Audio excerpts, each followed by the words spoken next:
La Sociedad Española de Radiodifusión presenta... Ser... ¡Viva la radio! Podcast. Siempre. Según datos de la Federación Estatal LGTBI, casi 3 de cada 4 miembros del colectivo no ha salido del armario en su lugar de trabajo. No digamos nada ya ante los jefes, solo el 10% lo ha hecho. Un 10%, por cierto, que es el mismo porcentaje de personas LGTBI que dice haber sufrido trato desigual en su empresa por motivo de su orientación sexual o de su identidad de género. La ley LGTBI trans, que se aprobó el año pasado, ya preveía el establecimiento de protocolos para que eso no sucediese. El pasado día 25, Gobierno, patronal y sindicatos firmaban el acuerdo para poner en marcha esos protocolos. Yolanda Díaz, vicepresidenta segunda del Gobierno y ministra de Trabajo y Economía Social. ¿Qué tal? Hola, muy bien. Cuando se aprueban normas que conllevan derechos para nuestro colectivo, siempre oímos el mismo tipo de comentarios. ¿Pero qué más queréis? Creo que las cifras que acabamos de dar son bastante elocuentes. Las empresas siguen siendo los mayores armarios, ¿no?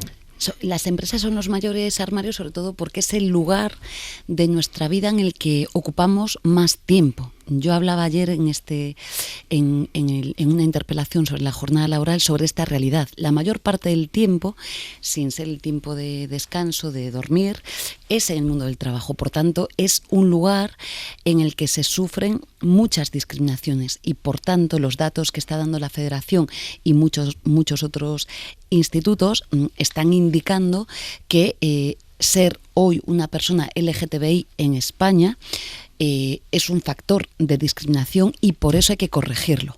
Cuando hablamos de discriminación en el derecho, a veces se olvida esto, es que estamos propiciando una vulneración flagrante de los derechos fundamentales de las personas. Digo porque a veces hablamos con tanta naturalidad de sufrimos discriminaciones, pero es que lo que no somos conscientes de ver es que esto es una vulneración flagrante de derechos.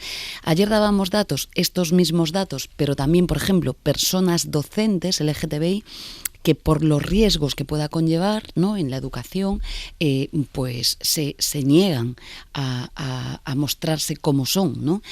O, por ejemplo, la circunstancia de acudir a un proceso de selección o imaginaos, ¿no?, los sesgos que hay, ¿no?, de reproducciones sociales en el mundo de la industria. Es decir, que realmente es un factor potentísimo de discriminación y creo que es una enorme alegría que por primera vez en nuestro país el mundo de la empresa, del trabajo, desde febrero de este año haya estado volcado en discutir justamente para prevenir las discriminaciones y lo más importante, erradicarlas. Es la primera vez en democracia que hay una mesa de diálogo social que aborde esta materia y creo que esto es también un factor muy positivo.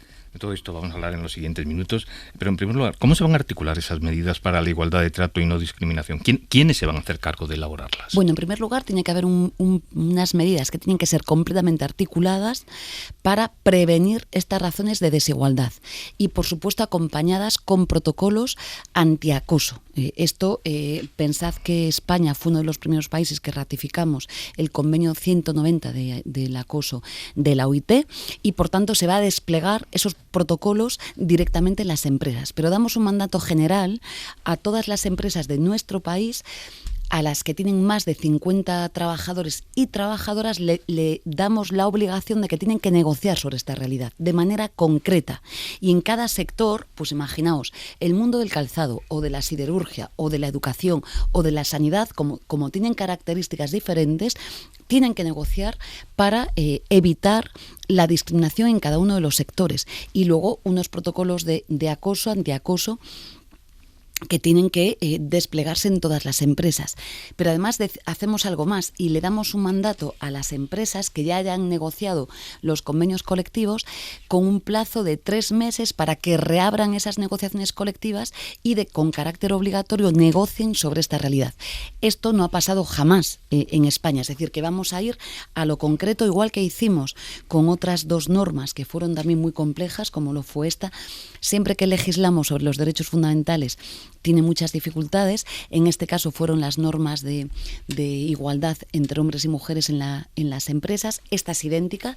Dábamos un mandato a las empresas de más de 50 trabajadores. Aquí lo hacemos exactamente igual, pero aquí damos un paso más, y es que decimos que la negociación colectiva que ya esté cursada tiene que reabrirse para garantizar esta situación. Y como sabéis también, que era una de las reivindicaciones de las asociaciones de las personas LGTBI, disponemos de un reglamento para acompañar a las personas trans en el mundo de la empresa. Y esto es importantísimo. Esto es como, realmente es muy hermoso pensar, ¿no?, que por primera vez en España hoy somos un país mejor y democráticamente le estamos diciendo a las empresas, a los empresarios, empresarias y a los sindicatos que tienen que ocuparse de esta materia, negociar y prevenir algo fundamental, que es que nadie puede sufrir discriminaciones en el mundo del trabajo. Entendemos, por supuesto, que estas normas afectan de la misma manera a los trabajadores públicos, ¿no? Claro, los derechos fundamentales se despliegan. Lo que pasa es que esta norma va al mundo de la empresa privada. Hay dos espacios. Yo legislo en la empresa privada, no en la función pública. Esto es competencia de otro ministro, no es mía, ¿de acuerdo?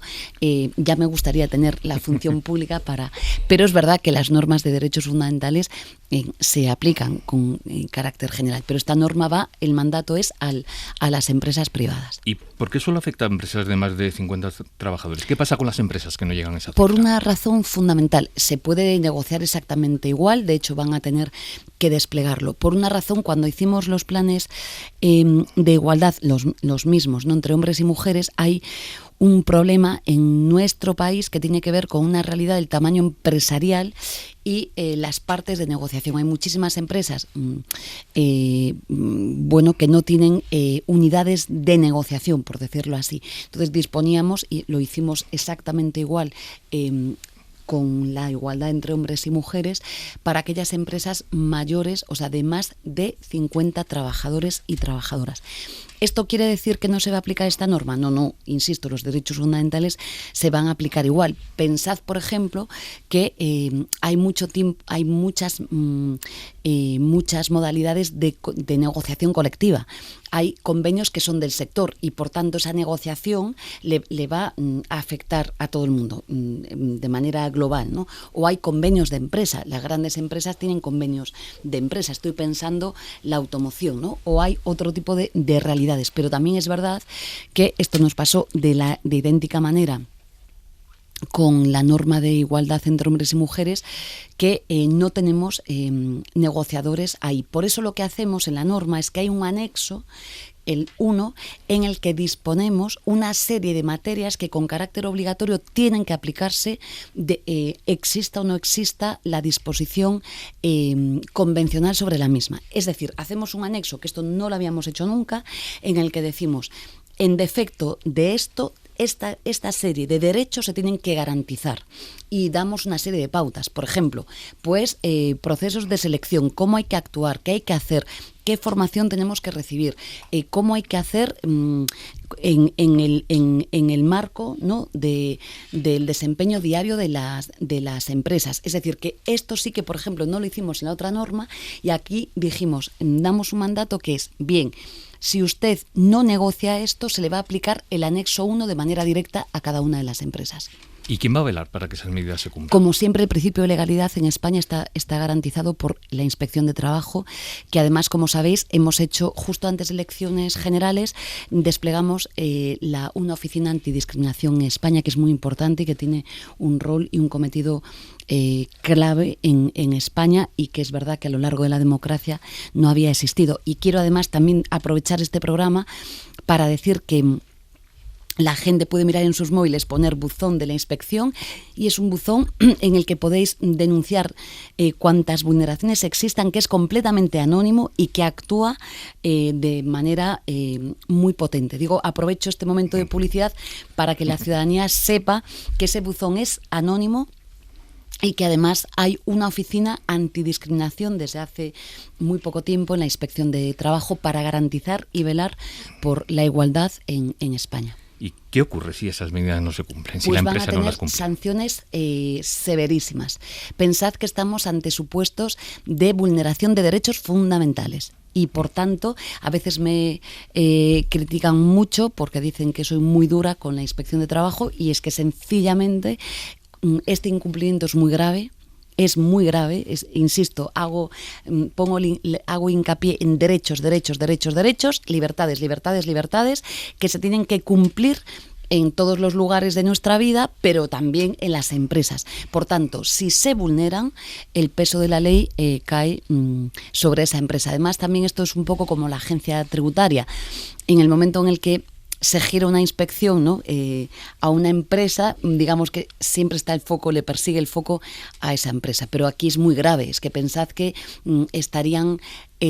hace poco, ¿no?, que yo misma lo denuncié a la inspección y puse un tuit, pero aquella nómina de una panadería en la que se ponía directamente maricón, nómina de maricón. Bueno, es que esto es una barbaridad que no puede pasar, y por tanto el peso de la ley tiene que caer sobre el mismo. Es verdad que no todo es una política sancionadora, queda muchísimo por hacer, y creo que, como siempre decimos, ¿no?, que es una educación en igualdad, desde luego en las familias, en los coles de nuestros hijos y de nuestras hijas, con una educación que tiene que ser absolutamente inclusiva, en la que enseñemos a nuestros hijos e hijas a ser quienes quieran ser, a amar a quienes quieran amar, y lo que sea menester. Esto es clave, pero en el mundo de las empresas singularmente, insisto, porque el mundo de la empresa es donde pasamos la gran parte del tiempo de nuestra vida. Por eso queremos reducir también la jornada laboral, para que tengamos un poco más de tiempo de vida. Luego hablaremos de eso, pero ¿qué vías va a tener el trabajador para denunciar la desigualdad, la discriminación o el acoso? Perdón, que no te he escuchado. Perdón. ¿Qué vías va a tener el trabajador? Bueno, hay dos vías fundamentales. Una es la que he dicho, bueno, hay tres vías, ¿no? Uno, las actuaciones de los agentes sindicales de prevención de riesgos y demás. Pensad que todo este tipo de vulneraciones enferman a las personas. Las discriminaciones, el maltrato, el odio, la vulneración de derechos enferma a las personas. Por tanto, el mandato que le damos es: usted tiene que negociar para prevenir, pero también prevenir la salud y los riesgos laborales. Una persona, un hombre, una mujer, una persona, quien sea, si nos están acosando o se están burlando de nosotros, mofándose de nosotras, esto enferma a los seres humanos. Por tanto, la vía es una, por supuesto, todos los agentes sindicales que existan en esa empresa. Dos, he dicho, la inspección de trabajo, en la que ni siquiera hay que hacer una gran cosa, insisto, digitalmente al buzón de la inspección, con carácter absolutamente anónimo. Y hay una tercera vía, que es, como siempre, la vulneración de derechos fundamentales, los procedimientos, artículo 177 de la Ley de Jurisdicción Social, que lleva, que son procedimientos de vulneración de derechos fundamentales, en el que además ahí es uno de los pocos procedimientos del derecho laboral en el que hay indemnizaciones que son severas, porque ahí no es una corrección por un despido, no sé si me estoy explicando, es que se va a evaluar el daño que se le está irrogando a ese ser humano por el proceso de discriminación que está sufriendo.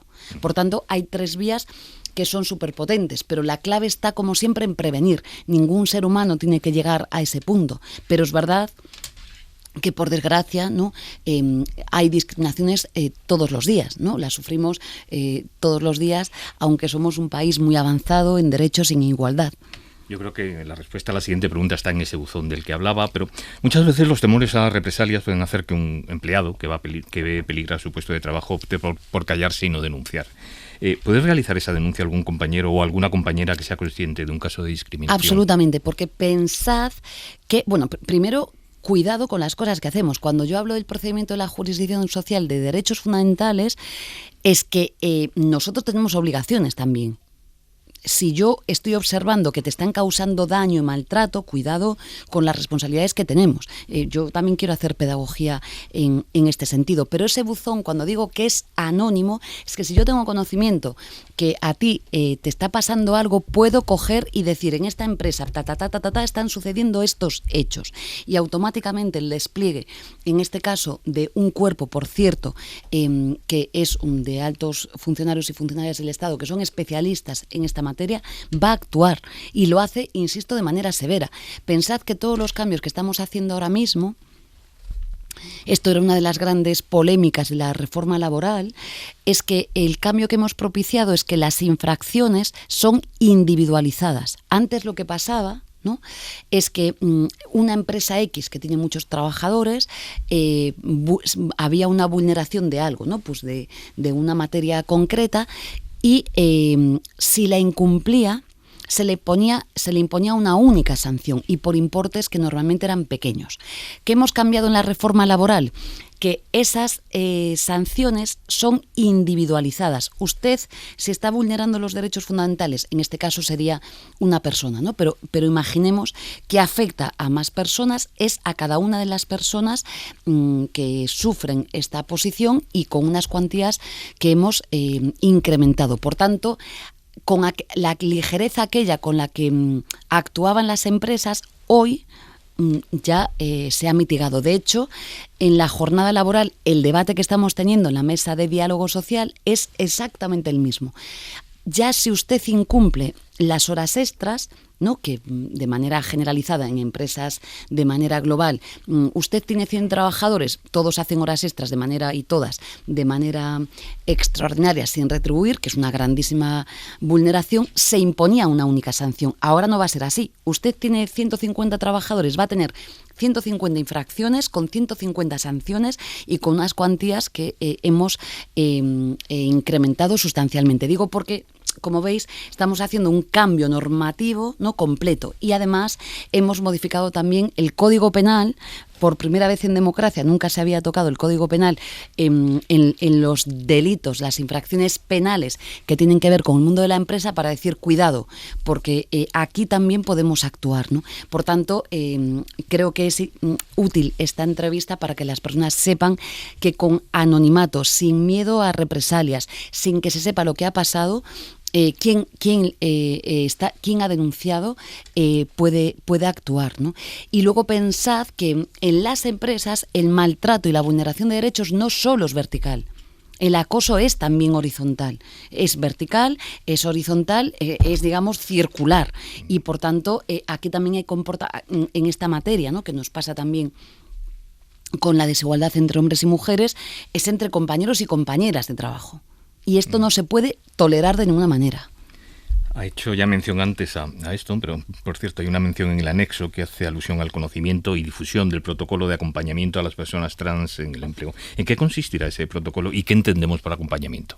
El acompañamiento, vamos a hacer una norma específica para arreglarla, es decir, todas las personas trans, ¿no?, que precisan, ¿no?, pues un tiempo de transición, de más permisos, cómo lo hacen, todo eso se va a tener una norma concreta, que el Ministerio tiene una posición, pero que lógicamente la queremos hacer como todo. Esto es una gran reivindicación de las asociaciones, lo vamos a hacer con las asociaciones y lo vamos a hacer también en marco de la mesa de diálogo social, para tener dispositivos en el que, vamos, como una persona, como nos pasa muchas veces en el mundo del trabajo, es decir, que tenemos que arreglar ciertos comportamientos. Por cierto, todos estos procesos siempre hay que pelearlos y lucharlos. Digo, es muy triste decir esto en el siglo XXI, pero es verdad, es así, y por tanto van a ser las protagonistas las federaciones, digo porque como soporte de lo que debemos de hacer, y por supuesto también la mesa de diálogo. Y el protocolo, bueno, lógicamente, sustancialmente lo que estábamos señalando. Es decir, cuáles son los comportamientos, el convenio 190, por ejemplo, ¿no? Cuáles son los comportamientos, hasta dónde llega y cómo llega. Por ejemplo, cuando aprobamos y ratificamos el convenio 190, que hubo un debate ahí potente, es muy ambicioso, tan ambicioso como, por ejemplo, si vamos en un viaje de trabajo, ¿no?, que las normas que teníamos antes no llegaban ahí. Cuando vamos en un viaje de trabajo y me acosan, o presuntamente me acosan ¿esto está en el ámbito de la empresa o no lo es? Está dentro de la empresa. Digo porque el haber ratificado el convenio 190 de la OIT en nuestro país conlleva un montón de obligaciones que antes no teníamos en nuestro país. Por tanto, los protocolos lo que van a decir es cuando tenemos conocimiento de una vulneración de derechos, de un acoso de un ser humano en una empresa, ¿cómo tenemos que actuar? ¿Qué tenemos que hacer? Si los hechos son muy graves, que imaginemos, ¿no? Eso, pues he dicho antes, hay un procedimiento lógicamente laboral, pero también hay una vía cuidado, porque hay una vía que puede irrogar responsabilidades penales. Imaginemos que están maltratando a alguien, que lo están acosando por su orientación sexual, ¿no? En una empresa y la dirección de la empresa no actúa. Omisión del deber de tal. Quiero decir que por eso es clave que tener pautas en las empresas de cómo actuar, ¿no? Y el hecho de que en el acuerdo estén sindicatos y empresarios y empresarias es clave, porque tienen como una legitimación para decir esto lo vamos a cumplir. Estábamos en un viaje reciente en Washington y en uno de los hoteles en el hotel en que estábamos alojadas nosotras, en todos los baños y en las habitaciones ponían un cartelito en el que decían exactamente esto, que tenían protocolos con el personal, antiacoso, en fin, que yo de hecho hice fotos porque es como una política diferente, ¿no? de las empresas. Bueno, pues esto va a ser exactamente lo mismo, es decir, vamos a dar pautas de qué es lo que tienen que hacer en la empresa cuando tenemos conocimiento de una vulneración de derechos. Como decíamos al principio, siempre que se enuncia una norma que nos otorga derechos, surgen voces de protesta con diversa procedencia, a veces de los sitios más insospechados, por cierto, y a continuación vienen los bulos y la desinformación. A pesar de que en el anexo la propuesta establece el respeto y protección de intimidad y la dignidad de las personas afectadas, hay quien se adelantó a decir que esta propuesta va a obligar a que declares a la empresa tu orientación sexual o tu identidad de género y que esas empresas van a tener un listado con sus empleados LGTBI. ¿Qué decimos a esto? Que es radicalmente falso. Nadie en ninguna empresa tiene que decir quién es, quién desea ser o qué quiere ser en la vida. Esto es radicalmente falso. Lo que es verdad es que la ley de empleo decimos que hay una serie de colectivos que tienen ciertas vulnerabilidades. Por ejemplo, las mujeres. Por ejemplo, las mujeres víctimas de violencia machista. Por ejemplo, las personas trabajadoras con discapacidad. Por ejemplo, un montón de colectivos que, por desgracia, tenemos estudiados científicamente que sufren, sin lugar a dudas, o tienen muchísimas más dificultades en el mundo del trabajo. ¿Qué dice la ley de empleo? Lo que dice es hay una serie de sectores que tienen una serie de vulnerabilidades. A nadie se le va a obligar a decir a quién ama, cómo quiere amar o quién es. Es radicalmente falso. Pero es verdad que, lógicamente, si la persona quiere tener, ¿no? Como ciertos planteamientos de derechos y demás, si quiere voluntariamente lo puede hacer constar en su empresa, sencillamente para ser destinatario de una serie de realidades. Pero vamos, falso de toda falsedad lo que se ha dicho, lo ha dicho la derecha mediática, sabiendo además que era rotundamente falso. Y en la empresa menos. Y en la empresa absolutamente menos. Pero es como si le decimos a la agencia tributaria, nos obligase a decir, ¿no? Cuál es nuestra orientación sexual. Pues no es así, para nada. Otro bulo que circuló. Sí, mucho. Sí. Y además decían que yo que para que te contratasen en una empresa, algo así decían, tenías que ser una persona LGTBI en España y que entonces íbamos a dar desde el Ministerio de Trabajo muchos incentivos y muchos recursos. Prácticamente que se iban a regalar empleos para personas LGTBI. Para personas LGTBI, que es lo que, vamos, nos dabas antes, ¿no? Nos daba usted los datos antes de discriminación de las personas LGTBI en España, es decir, que no, todo radicalmente falso. Y es evidente que este es un problema, un gran problema al que nos enfrentamos, el tema de los bulos. Ya sabemos que intentar regular los bulos y la desinformación es delicado porque entran en juego derechos y libertades, pero ¿qué se puede hacer ante esta avalancha? Bueno, yo creo que yo soy una absoluta profana y soy víctima, como todos y todas, ¿no? De los mismos, pero desde luego lo primero que deberíamos de hacer es, creo que tener en las fases primarias educación, ¿no? Un proceso de socialización sobre lo que deben de ser derechos fundamentales. Esto lo digo porque antes, por ejemplo, uno de los factores de vulnerabilidad, ¿no?, en el sistema público español de empleo es el edadismo, ¿no? Si tú indicas, es otro de los factores, ¿no? Si tú tienes más de 45 años, 50, o sea, si eres de mi edad, ¿no?, y vas a un proceso de selección, solo por poner tu edad, que aquí se indica la edad, ¿no?, automáticamente eres discriminado. Probablemente no se te contrate. Esto lo digo muchas veces, me pongo de ejemplo. Una persona de mi edad que está en lo mejor de su profesión, seguramente, pues saldría en un proceso de selección descartada sencillamente por la edad. Digo porque fijaos si es en la ley de empleo, este es uno de los requisitos de ¿qué creo que tenemos que hacer? Cambiar la cultura que tenemos en las empresas y en la vida, digo, ante las fake news, los bulos y demás, pero cambiarlo en el sentido de tener una cultura que sea profundamente inclusiva.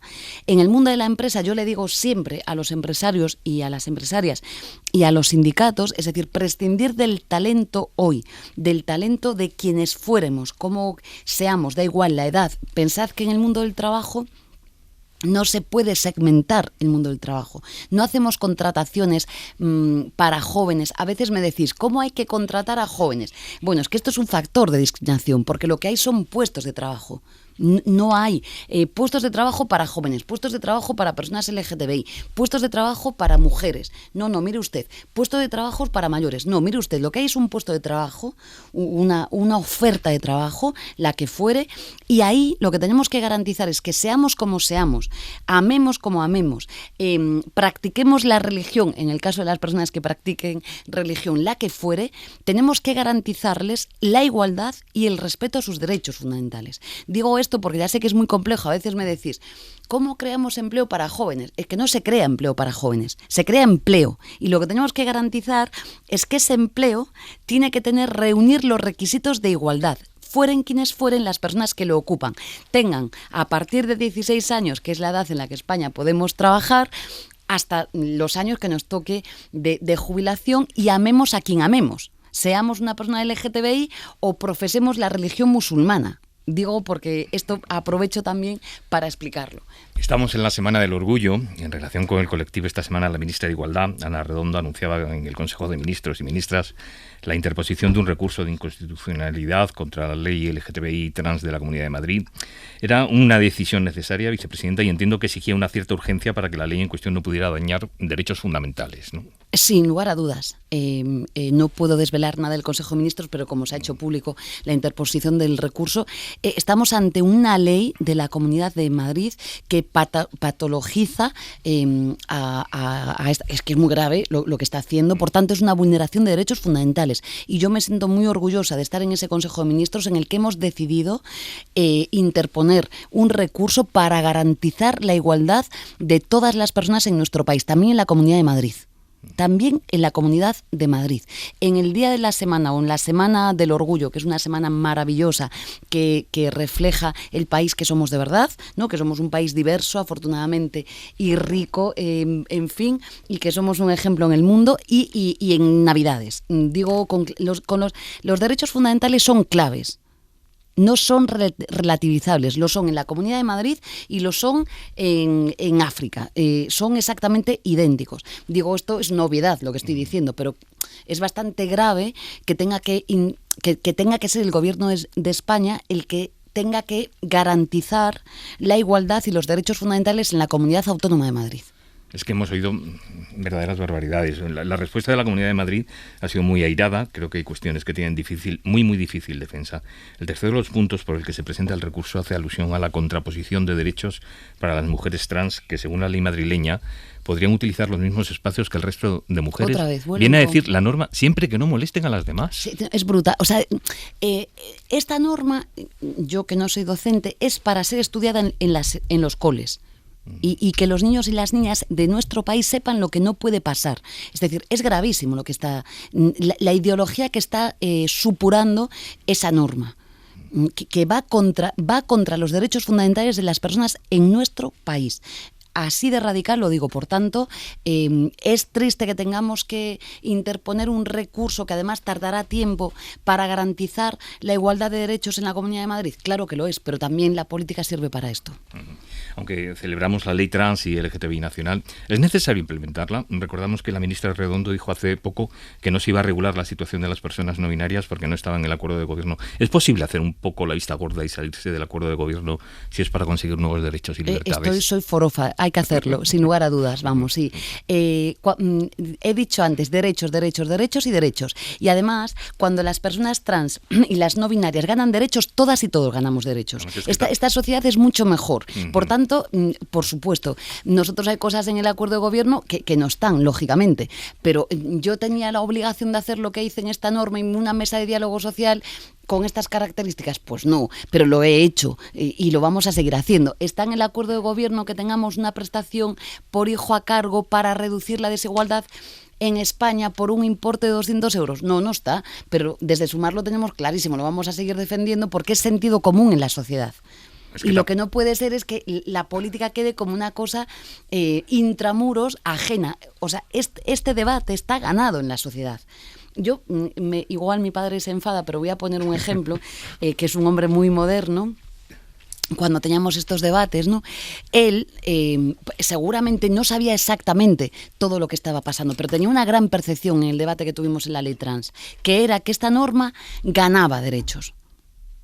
Es verdad que seguro que a lo mejor no podía saber con exactitud, ¿no?, de qué se trataba exactamente, ¿no? Pero tenía muy claro que daba derechos y por tanto salió a defender esa norma como si no hubiera mañana. Bueno, pues va de esto. Y yo desde luego soy clara, no tenía que haber hecho lo que hice y lo hice por pura convicción y desde luego los acuerdos de gobierno están para respetarlos, pero también está la capacidad creativa. Fíjese, los ERTEs no estaban en el acuerdo de gobierno, ni muchas otras normas que he hecho y que han cambiado la vida de la gente. Por tanto, a favor de los derechos. Estamos, insisto, en la Semana del Orgullo, nos estamos encontrando con cartelería del orgullo en Madrid, que nos identifica con las copas, los tacones y los condones, y a pesar de que la Organización Mundial de la Salud sacó a la homosexualidad como de su lista de enfermedades en 1990, parece que María José Catalá, la alcaldesa de Valencia, ha decidido volver a patologizarnos, ¿no?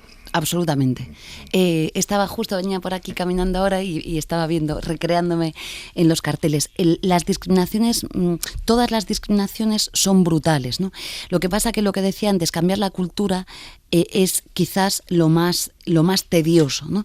Y ahí hay un factor estereotipo. La cartelería de Madrid lo que indica es un estereotipo de lo que no es. En la Semana del Orgullo y de lo que son las personas LGTBI en nuestro país. Es decir, no son esa cartelería que quiere indicar que son solamente copas, que son solamente condones, que es lo que es radicalmente falso. Por tanto, la Semana del Orgullo es una semana, claro, que de disfrute absolutamente. Yo voy a ir con mi hija feliz, con el país que somos, diverso y maravilloso, pero también es de reivindicación, porque estaba usted dando los datos de discriminación. Es que es una vergüenza. Es que esto es como para llegar a un momento en el que, fíjese, hay muchas empresas que ponen digitalmente o con carteles la accidentalidad que tienen. Bueno, pues estos datos que tenemos de discriminación son vergonzantes. Es como para que en la entrada de una empresa se pudiera poner las discriminaciones que sufrimos. Llegará un momento en el que vamos a hacer eso. Digo esto porque hay que cambiar los estereotipos para que alguien cuando ponen una nómina maricón, como vimos en este caso, le suponga el cuestionamiento personal a ese ser humano que hace esa barbaridad, pues indica lo difícil que es cambiar esos estereotipos. Claro, que la Comunidad de Madrid haga, ¿no?, la cartelería, es decir, la imagen, lo que transmite sea esto, pues es una vulneración de derechos más. Pues Yolanda Díaz, vicepresidenta segunda del Gobierno y ministra de Trabajo y Economía Social. Ganar derechos siempre es una buena noticia. Absolutamente. Le esperamos aquí para seguir hablando de buenas noticias. Gracias, un placer. Cadena SER. La radio.